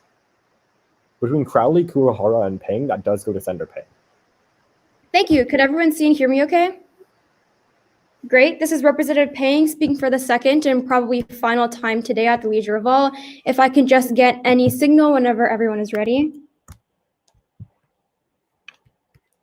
Great. California's devastating fires have extended far beyond their forests, last year reaching to the skies, as cities were enveloped in smoke, turning every surrounding into a red apocalyptic hue. As our country has sunk deeper and deeper into our failures with the environment, today's legislation only adds to the long list of bills that have failed to clear our skies. First, stand with me in the negation because prescribed fires stop invasive species. I want to separate myself from the rest of the negation because the only benefit of prescribed wildfires isn't that they just stop wildfires from happening. Whenever a fire is absent from an ecosystem, fire-intolerant plants have the opportunity to take root. Prescribed fires help native plants compete and even thrive. The California Invasive Species Council, backed up by the Center for Invasive Plant Management, finds that prescribed fires have a 100% reduction rate of invasive species in their germination phase. When we ban prescribed fires, invasive species quite literally grow out of control. And now I'm sure you're probably wondering, what do we have to fear from a bunch of plants? To which the answer is actually a lot. When statistics released by the state government of Maine finds that the estimated damage from invasive species worldwide totals more than $1.4 trillion, or 5% of the global economy. The annual United States cost that this Congress controls from invasive species is estimated to be $120 billion, or 100 million acres, about the size of California. Clearly, prescribed fires still have other uses, and that, if anything, is a reason why you stand in the negation. But now, I want to go down the list and talk about all of the major misconceptions made by the affirmation in this round so far. First, let's start off with Senators Prasad and Dewan, who attack the solvency of the negation. And I agree with them at first, because speakers on the negation have done pretty much nothing to prove how prescribed fires stop wildfires. Allow me to be the first to actually give you the substantial proof that this round has been lacking. The USDA Forest Service themselves ran simulations for extreme fire weather and found that reductions in fire line intensity between 80% to 96% resulted whenever we implemented controlled fires. Then, Senator Dewan argues that prescribed fires harm minorities, and I'll agree, unless the Congress reforms these prescribed fires and increase regulations. But even if you don't buy that, wildfires still harm minorities more, as researchers at the University of Washington and the Nature Conservancy find that wildfire vulnerability is centered mostly around communities of Black, Hispanic, or Native American backgrounds, meaning that they are 50% greater vulnerability to wildfires compared to white communities. It's essential that we fail today's legislation before it itself goes up in flames. Thank you, Senator Peng. For that speech of 3 minutes and 8 seconds, we are now in line for 2 blocks of direct cross-examination. All questioners, please raise your placards. Between Rubis, Prasad, and Duan, that does go to Senator Duan. Hey, so like wildfires can at least garner a lot of attention, right? Yeah. Right. So prescribed fires, if these people are like trying to sue them, but they're justifying it incorrectly and they're continuously mismanaging it, then how does it garner the same attention? Right. I'm saying that we shouldn't take a reactive response. We need to take a proactive one. We ensure that prescribed fires don't even grow out of control in the first place. We raise the standard to even have them at all. You cherry pick one example. That doesn't include the rest of the situations where we're having. No, I'm talking about like future reform that this Congress can do, right? Senator Like Prasad. What do you think is more important, preventing invasive plants or people dying from air pollution? Right. See, I also combat that when I tell you that prescribed fires do actually solve because they prevent How wildfires. many instances? They ran like simulations. Like, I don't know what you want me to tell you. It's a consensus. It is scientifically proven. No, it's right? not. It is. Like the That's U.S. what I Forest spent Service my ran entire simulations and found real statistics. I don't know what kind of evidence you want me to provide that is any better. Thank you, senators. Thank you. The time for questioning has elapsed. The speaker and questioners may mute themselves. Seeing as that was a speech in the negation, we are now in line for a speech in the affirmation. All affirmative speakers, please raise your placards. I repeat, all affirmative speakers, raise your placards. Seeing none, the chair highly frowns upon a one-sided debate. Senator Kuwahara, is that a speech on the negation? It's a motion. State that. I move to have a 1-minute in-house recess. Do we have any seconds? Any objections? So ordered, we're now in a 1-minute in-house recess until 11:13. Do we have any speakers on the affirmation or anyone who can flip to the I was affirmation? under the impression that the split was a 5-4, but all of a sudden we have like 3 neg speakers queued. Right. Yeah. Because I was under that impression, and I also had like the last recency in the round. I just need more time for the aff because suddenly everyone seems to have flipped. How No much problem. time do you think you need? Like one more speaker's worth. That's perfectly fine, yeah. We can have another neg one- speaker go, then you on We can have aff, one more and negation then the speaker, next one aff, and then a final nag. Gotcha. That would fix it pretty much. Yeah, thank you, Senator Lee. Awesome.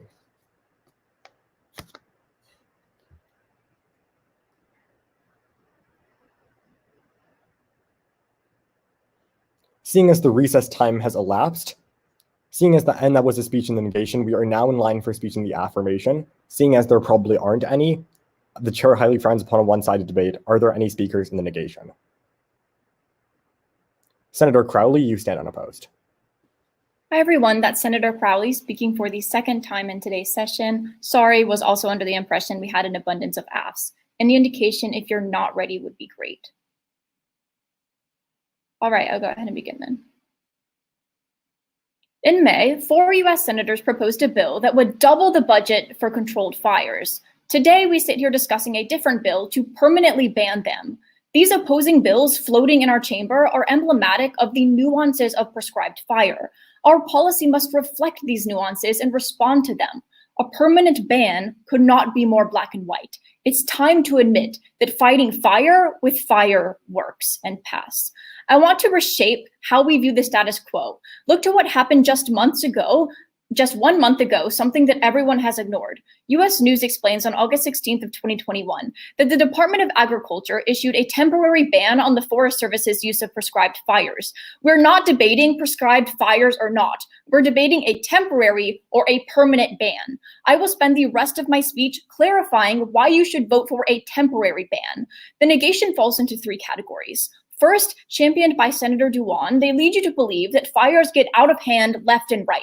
These instances are exceedingly rare, something my side has yet to prove. Paulo Fernandez explains for the International Journal of Wildland Fire that 99% of fires are successful and stay within the intended area. Things aren't going awry left and right. But second, Representative Rubis tells you that the National Forest Service is structurally flawed and cannot be reformed. Here's where the comparative I give you is critical. The existing temporary ban allows us to reform federal prescribed fire practices in the status quo. This was literally the intended purpose of the suspension. further training our service to execute fires better. Not only can we make these fires better, we are doing so as we speak. But third, Senator Prasad tells you that prescribed fires do not causally actually prevent fires. This is actually a very critical misconception of the round, and even Senator Pang on my own side argues that they do stop wildfires. Here's the thing, climate change is making wildfires more or less inevitable. Passing does not stop the impacts of climate change, it mitigates their consequences. You prefer prescribed fires because they decrease the intensity. The same journal study finds that this is why 91.5% of major fires happened where a prescribed fire hadn't been used in the past 3 years. At the end of the debate, reducing the intensity of fires is the impact you vote for. Why? Because it protects the homeowners and low-income communities everyone wants to protect. Representative Duan tells you that controlled fires take thousands of homes, but Representative Lewin Pang tells you that wildfires are what taking homes. Let's settle this. Allow me to quantify. Headwaters Economics finds in November of 2020 that in the past 15 years, wildfires have destroyed 6,000 homes, while Outside Online finds that controlled fires have only taken about a third of that. Controlled fires still hurt less people while decreasing the destruction of wildfires by 96%. Why on earth would you ban that forever? For our constituents bordering federal lands, this permanent policy only brings permanent injury. Fail. Thank you, Senator Crowley. For that speech, 3 minutes and 7 seconds, we are now in line for 2 blocks of direct cross-examination. All questioners, please raise your placards. Between Senator Rubis and Senator Duan, that goes to Senator Rubis. If the structural issue that makes the National Forest Service ineffective is that they manage too much land, the whole country, how do you reform that away? Okay, so 99% of fires are effective, so I don't really think there's a structural issue. But even if you take problem with that 1% of controlled fires, we're reforming that with a temporary ban in the status quo. Okay, I'm not talking about that. I'm talking about making them more effective. So not necessarily even escaping, but states are better able to address the geography and regional differences. So how are we able to reform away that structure? Yeah, so they're still saving lives without reform, and our temporary ban allows us to reform them in the status quo. Okay, so if I tell you that hundreds of low-income people aren't able to successfully report this mismanagement and escape of fires because they're shut down with everyone's justifications, how does that statistic still stand? Because 6,000 homes are lost to wildfires, right? Only about 2,000 are lost to mismanagement. Right. But if it's just as bad, or if it's like that's not just as bad. That's like right. But if it's still taking people's homes and killing people, why don't we turn to a new situation where we? Senators. Thank you. The time for questioning has elapsed. The speaker and questioners may mute themselves. Seeing as that was a speech in the negation, we are now in line for an affirmative speech. All affirmation speakers, please raise your placards. Senator Lee, you stand unopposed. I thank the chair for my parliamentarian and my judges. That's Senator Lee, spelled L-I. It's always the shortest one, so whenever you got that down, I'm my presiding officer, you're good?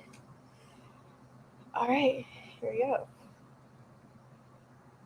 Since 1947, the U.S. Forest Service's advertising icon, Smokey the Bear, has been reminding us that only you can prevent forest fires. When it comes to today's legislation, this Congress needs to keep Smokey's words in mind, for together, we can prevent forest fires. Pass. Throughout today's debate, the affirmation and negation have been unable to agree upon what the effects of prescribed fires are. On the affirmation, Senator Duan and Prasad contend that prescribed fires were fundamentally detrimental because it's uncontrollable and damaging to our constituents' health. On the negation, Senators Liu, DeStefano, and Pang contend that prescribed fires are actually beneficial for future fires, firefighter training, and combating invasive species. But here's the catch. They're all right. This Congress must recognize that prescribed fires are in fact both beneficial and damaging, but that leaves the burden of the affirmation to prove as to why we have to totally ban prescribed fires as opposed to just creating reform. So let's break the debate down into 2 nexus points. First, the effect on the most vulnerable of Americans. Senator Duan and Prasad have already highlighted the health effects on low-income communities where fires burn close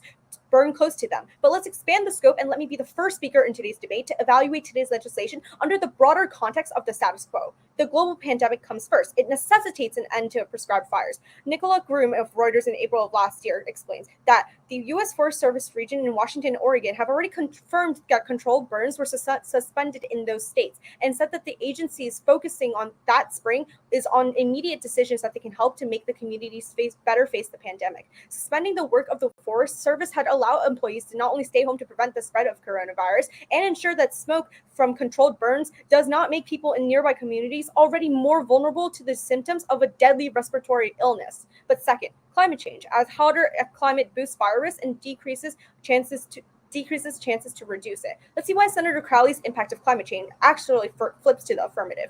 Lauren Sommer on the NPR of August of 2021 explains, with thousands of firefighters occupied on wildfires in extremely dry conditions, some say the shift in policy is already a necessary trade-off this summer to protect communities and prevent more homes from burning. Governor Newsom had also supported the science of good fires, but there are no good fires in these atrocious conditions. And that's what the Western states have been experiencing. As the climate warms, hotter droughts are becoming increasingly common in the Western United States. Just as it is happening this year, dry conditions have continued to limit the use of beneficial fires when burning is deemed too risky. So Senator Crowley, when you champion this idea of a temporary ban, recognize that without climate change, with climate change not underhand and not controlled, we cannot have prescribed fires because they're not only uncontrollable with climate change, but contribute further to climate change. Senator Liu, the very firefighters that you champion are literally exhausted from months of battling extreme blazes that have gone wild after prescribed fires and are less available to assist with prescribed burns. And Senator DeStefano, it doesn't matter if Senator Rubis tells you that the forest fires are not controllable under the U.S. Forest Service.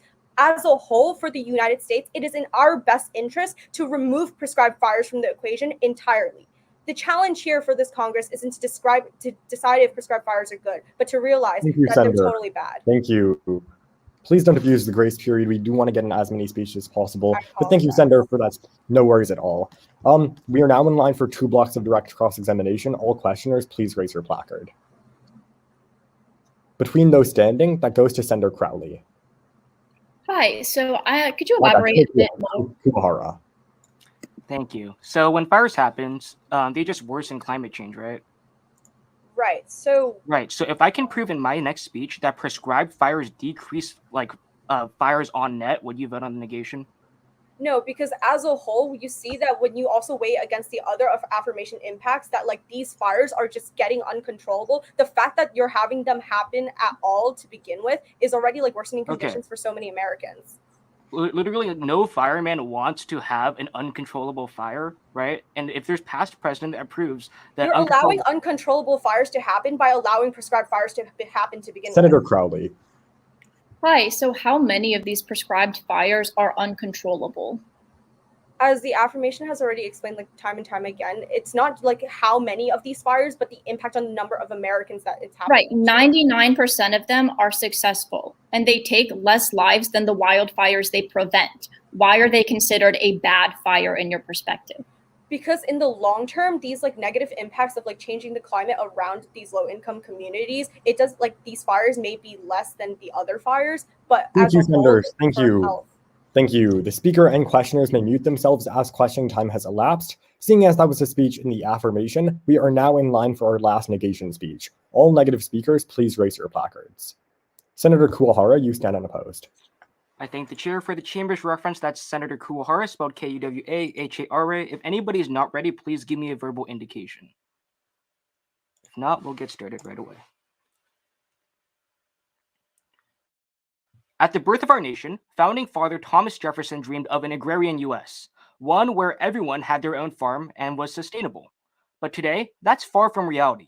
As we continue to industrialize and urban sprawl takes over our nation, we've neglected the basic tenet of making sure every American has what they need. It's time we make true on that promise. Fail this legislation. Principally, we're going to fail this bill because it harms the food insecure. And I'm really surprised this hasn't been brought up yet, but that's because agriculture is harmed under this legislation. As Christian Corselius from the Institute for Agriculture and Trade Policy explains on December 17th of 2020, farming is incredibly important to the food insecure, but requires extremely nutrient-rich soil. That's why farmers in my home state of California are usually so successful. However, passing today's legislation makes farming incredibly more expensive because, as Section 2 stipulates, prescribed fires, the same ones that are banned under this legislation, includes controlled slash and burn techniques. The reason why slash and burn techniques by the U.S. Forest Service can best be explained, are so important, can best be explained by the Environmental Protection Agency, who report that slash and burn techniques are responsible for significantly improving crop yield. But why is that so important? First, and this is another impact I'm surprised no one has brought up yet, passing would increase food prices across the board. MarketWatch in January of 2019 reports that when crop yield decreased in California, those same foods became at least 7.5% more expensive, directly linked to a decrease in nutrient-rich soil. That is so detrimental because Brendan O'Leary from CNBC in September of 2020 corroborates that 1 in 10 Americans cannot sustainably afford food already. When prices increase, the threshold for how many fall into food insecurity increases drastically. And those that are already food insecure are further pushed into their suffering. Millions of Americans are hanging by a thread. Don't cut it by passing. But second, prescribed fires mitigates wildfires from occurring in the status quo. Senator Prasad's whole advocacy is that there has not been any negation speaker that has provided how many wildfires have been prevented because of prescribed fires. Allow me to answer that for him. During the California campfires in 2018, the National Agriculture Statistics Service finds that prescribed fires have prevented millions of overgrown acres of land from being lit ablaze. The fires were bad, but without prescribed fires, they could have been much worse. Despite what the affirmation might have told you, there is no way we can avoid the impacts of fires happening, Senator Duan, but I would rather have a planned, controlled fire than the wildfires that have ravaged my state. Senator Duan, while some prescribed fires may have escaped in the past, the reason why I'd rather have them is to ensure that we don't have larger wildfire outbreaks such as the ones that ravaged my state 2 years ago. In 2018, 19,000 homes and businesses were burned to the ground in California. 85 Californians died. This bill might not affect your state, but it affects mine. We can't forget about the millions of our constituents that are in desperate need of basic human necessities. Keep them in mind when we move to the question. Thank you, Senator Kuwahara. For that speech of 3 minutes and 8 seconds, we're now in line for 2 blocks of direct cross-examination. All questioners, please raise. Between Duan, Prasad, and Rubis, that does go to Senator Prasad. What's more important, a 7% increase in food prices or a 73% increase in particle pollution that's directly proven through prescribed fires? Okay, first of all, 1 in 10 Americans are already food insecure. I think that's a really important impact. But secondly, you stop more fires from happening with prescribed fires because we reduce the amount of overgrowth. Well, it's not directly proven. It can be through other factors. There's a level of uncertainty in your argument. There's a guaranteed chance that it's historically been proven that prescribed fires always increase pollution. So under the affirmation and negation, we can both agree that fires as a whole occurring has a detrimental effect on minorities that are surrounding these fires, correct? Of course, yeah. All right. So when you have prescribed fires and you continue it under the negations world, don't you only guarantee that those particle contaminations actually happen as opposed to wildfires potentially happening? All right, like I mentioned to Representative Prasad, either way, fires are going to happen, right? I'd rather have a controlled fire to stop larger fires from happening that are uncontrollable in the future. Thank you, senators. Thank you. The time for questioning has elapsed, so the speaker and questioners may mute themselves. Seeing as everyone has spoken on this item, I will unilaterally move to previous question, triggering the final appeal by Senator Duan. Senator Duan, you have the floor. Thanks. That's Senator Duan, D-U-A-N. I'll take a second to pull up my timer. If my judges could just let me know if they're not ready.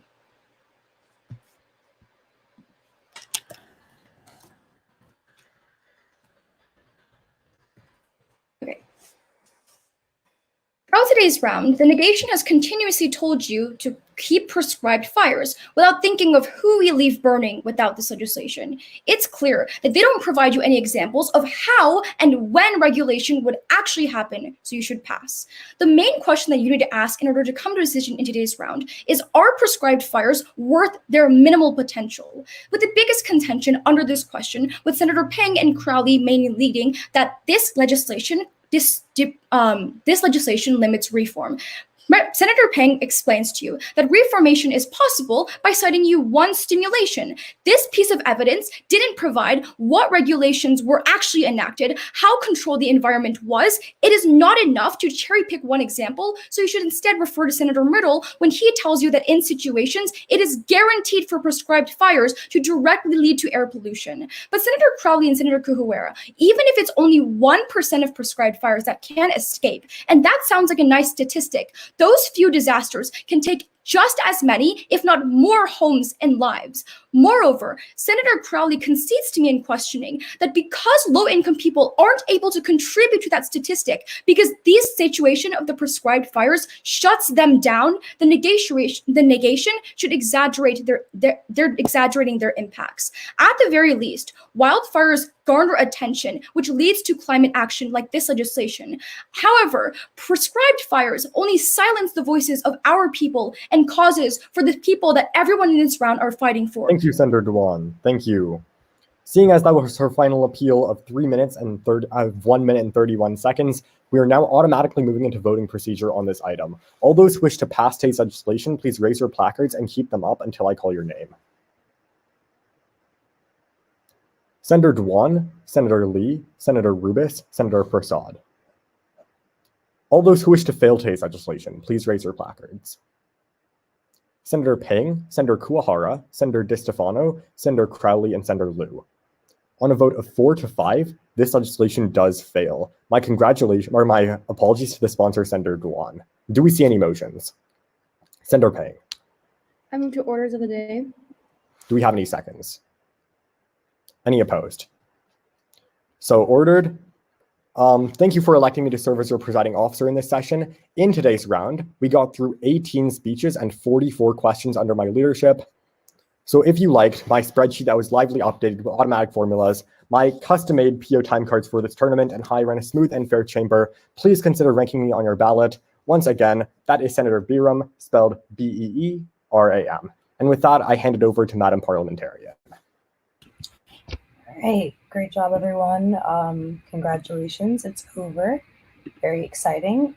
So for the judges, just as a reminder, the presiding officer is a competitor like any other, as Tab wanted me to share, as well as when you're doing the ballots for the presiding officer, remember to mark them as 2 speeches for 2 hours and a change or so of debate. Otherwise, Tab does want our ranks in as soon as possible, and then so then you can add comments later. So just if you haven't finished your comments, that's fine. Just make sure that you get your ranks in as soon as you can, because that way Tab won't yell at me and I will be a much happier person. But otherwise, yeah, I think that's about it, unless anyone has any questions. And then for judges, I'm gonna stay on until everyone has submitted their rankings and such, so that way we're all good to go. Great, thank you all for judging. Great job, guys. Thank you so much, Thank you for everyone. judging. Congratulations, Bye. everybody. Good luck. Thank you for judging. Congratulations. Thank you, judges. Uh-huh. Good round. Solid round. Yeah, not bad. I haven't seen this much consistency in rounds in a long time, so it's good. I did speech in high school, so I just started. I'm an assistant coach of my old high school now. As a quarantine job, I was doing that to help out my coach and stuff. And definitely, I've grown a deep appreciation for Congress. It's so fun judging What it. high school did you coach for? Braddock, we were both your South Oh, Florida. cool. Yeah, I went to Dreyfus. Dreyfus. Palm Beach, yeah. Alex Gordon actually got me this job. Yeah. So yeah. Alex, yeah, we were teammates and friends, obviously, but teammates. What year did you graduate? 2018. Me too. I guess Me we too. never crossed paths. Oh wait, hold on. Your name sounded familiar. Yeah. Yeah. I went Do you go to Yale? Never went to Yale. No, I went to ISU actually for college for acting. Oh, because I did Gotcha. DI. Oh, that's really cool. That's so cool. So actually, speech has served a big part of my life. So definitely, Sure, that right now makes sense. Yeah. taking a break from school right now because Zoom University that really served me. Yeah, especially for like acting, that doesn't seem like it would be a great time to spend a lot of money on that. Yeah, the theater is taking a big hit in these times, but Oh, I'm sure. I don't doubt that for a second.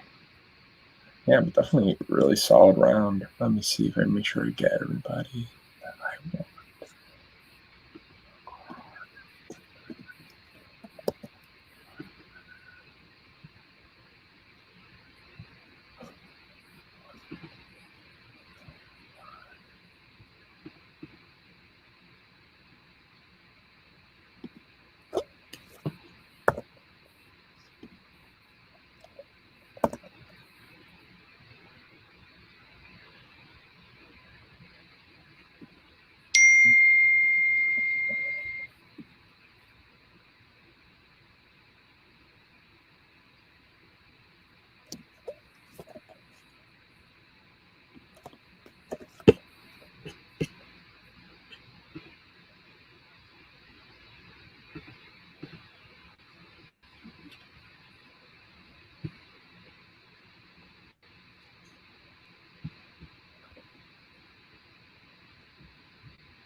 Right.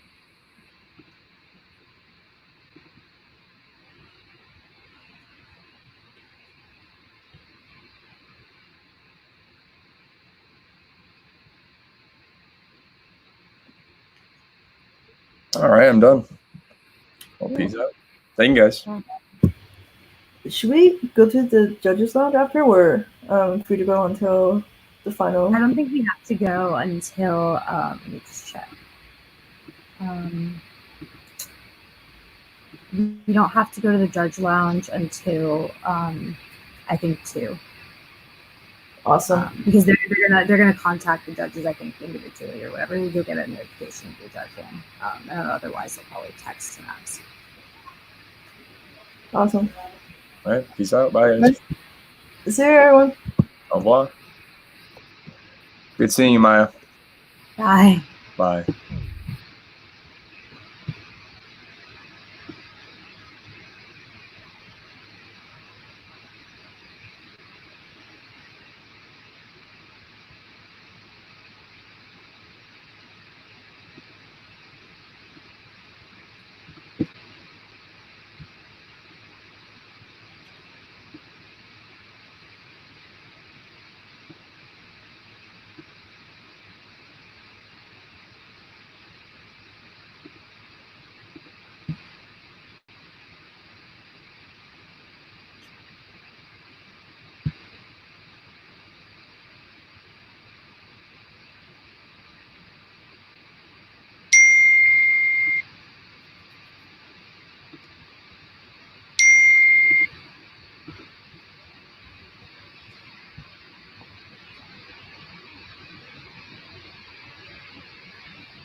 So for the rankings, so I gave speech points, and then for the rankings,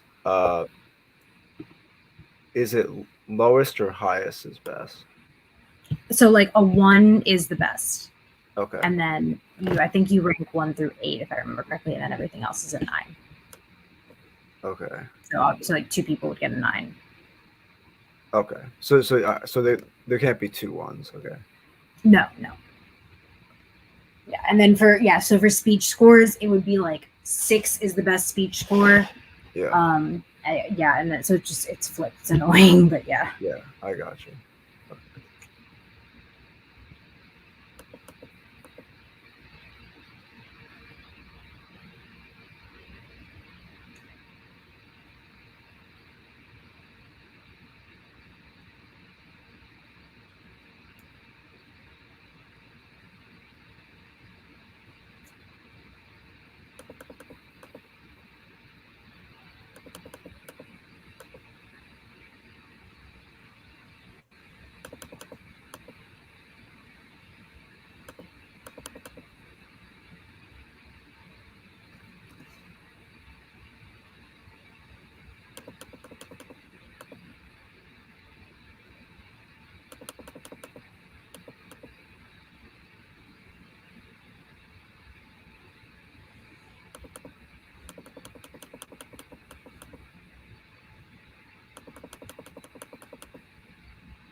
So, all right. So I have up until 8, and then what do I do for the last It would one? be 9.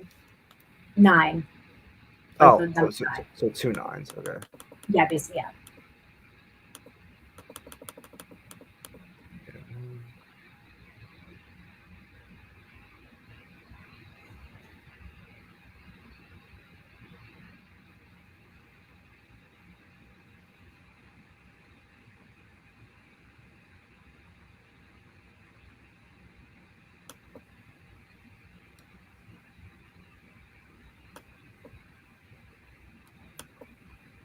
All right. I submitted.